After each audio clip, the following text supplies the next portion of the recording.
المنتج الرابع اللي بتكلم عنه هو فطر عرف الأسد. طبعا كل المنتجات هذه، البوتنزي، هذا البوتنزي، بسم الله، البوتنزي اسمه بوتنزي، احفظوه، وغذاء ملكة النحل وعرف الأسد.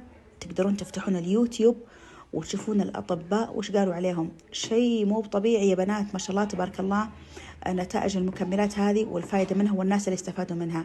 فطر عرف الأسد سبحان الله فطر مسؤول عن الأعصاب بالجسم. يعني إذا عندك أي مشاكل بالأعصاب، وأرجع وأقول مو بعلاج، لكن يعتبر مكمل غذائي، زي لما نقول الحبة السوداء رفع المناعة، البابونج إذا عندك كحة، الشمر إذا قولونك تعبان، أو اليانسون للغازات، نفس الشيء فطر عرف الأسد. وهذه المنتجات مرة روعة. الناس اللي تعاني أو اللي تعبان أعضامهم، عندهم مشاكل بالأعصاب، اللي كذا تحسين إنك تبين شيء يقويك، تحسين كذا جسمك ناقصه فيتامينات،